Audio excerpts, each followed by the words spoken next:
और एक निवेदन करूं मैं आप सबसे, जितने लोग इस पावन कथा को श्रवण कर रहे हैं उन सबसे निवेदन करूंगा, जिसको भी संपदा की कमी है, बहुत ज्यादा कष्ट है, बहुत ज्यादा तकलीफ है, पैसा बिल्कुल नहीं है, जॉब नहीं लग रही, नौकरी नहीं लग रही, हताश हो गए, इतने दुखी हो गए, ना व्यापार चल रहा ना कुछ चल रहा, मेरा निवेदन है अगर हार चुके हो तो आज का ये प्रयोग करना जरूर, और अगली आंवला नवमी के पहले मुझे फोन कर कर जरूर बताना कि फल मिला कि नहीं। इतना तो विश्वास मुझे मेरे बाबा पर है, इतना विश्वास। आज भी नियम है, आंवले के पेड़ के नीचे शाम के समय पर जो सूर्य ढलने से लेकर, जब सूर्य ढलने लगे, सूर्य की किरणें कम होने लगे, तब से लेकर रात्रि के 7:30 पौने 8 के बीच में, सूर्य ढलने से 7:30 पौने 8 के बीच में आंवले के पेड़ के नीचे जो एक घी का दिया लगाकर कनकधारा का पाठ कर लेता है। कनकधारा की किताब बाजार में मिलती है, नहीं ला सकते मोबाइल पे सर्च करो, कनकधारा निकल आएगी। जगत गुरु शंकराचार्य जी ने जिन पाठ को कराया, कुछ ही श्लोक है उसमें, 8 श्लोक, कुछ श्लोकों का पाठ, पूरा श्लोक नहीं पढ़ सकते, पूरी कनकधारा का पाठ नहीं कर सकते, तो शुरू का एक श्लोक और आखिरी का एक श्लोक पढ़ लीजिए और घी का दिया लगाकर झोली पसार कर प्रणाम कर लीजिए। जिंदगी में कभी लक्ष्मी की कमी नहीं आ सकती। ये केवल अक्षय नवमी के दिन ही होता।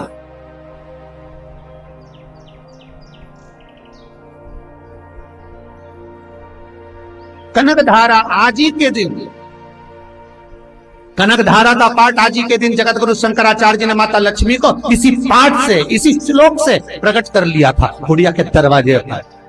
और माता लक्ष्मी ऐसे नहीं गई है, वर देकर गई है, बिगर वर के जा ही नहीं सकती। कनकधारा का पाठ अगर आंवला नवमी के दिन किया गया है तो बिना वर के, कई लोग कहते हैं महाराज जी हम कनकधारा रोज पढ़ते, पर रोज पढ़ने वाली बात दूसरी, पर तुमने क्या रोज पढ़ा तो क्या आंवले के पेड़ के नीचे पढ़ा? पर आंवले के पेड़ के नीचे जो आंवला नवमी के दिन कनकधारा का पाठ करता है, संपदा की कमी नहीं होती। आप किताब नहीं कर सकते, गूगल पे सर्च करो, कनकधारा का पाठ निकालो, उसका एक श्लोक भी अगर आपने पढ़ा है तो माने उसको स्वीकार करो। कितना सुंदर लिखा है, कनकधारा का पूरा पाठ तो जगत गुरु शंकराचार्य जी करे ही नहीं चाहिए, मात्र कुछ श्लोक जगत गुरु शंकराचार्य जी ने बोला और माता लक्ष्मी सामने प्रकट हो गई थी, मात्र कुछ श्लोक।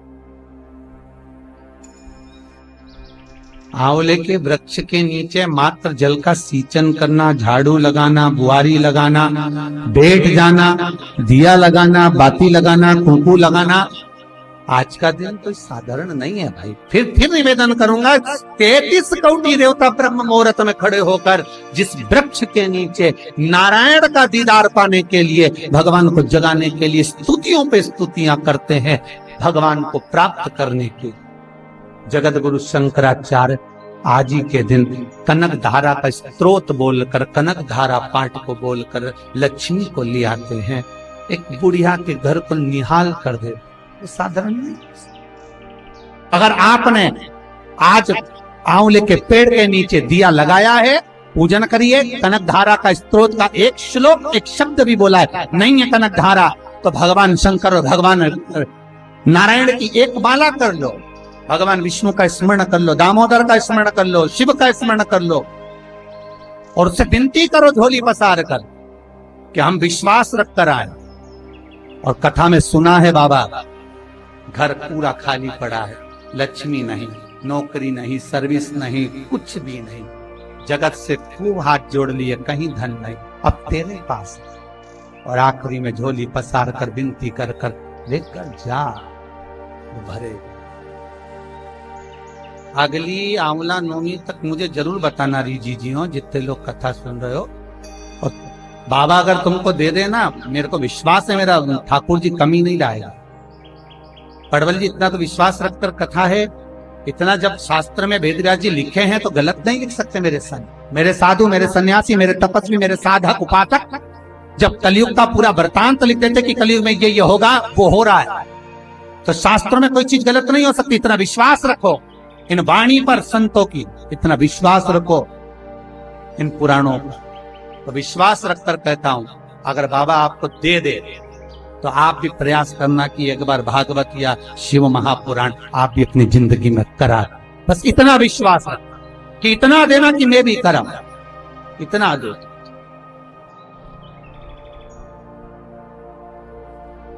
अब बताओ, जगत गुरु शंकराचार्य क्या त्रेता में थे, द्वापर में थे?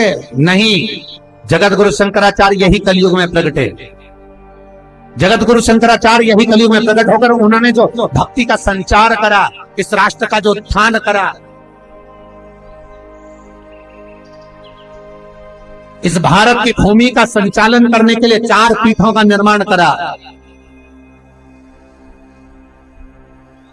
4 पीठ बना दी जगत गुरु शंकराचार्य, 4 पीठ पर विराजमान कर दिया कि यहां से रक्षा करेंगे। तो जगत गुरु शंकराचार्य जिनकी वाणी से लक्ष्मी स्वयं सम्मुख जा सामने प्रकट, साधारण नहीं।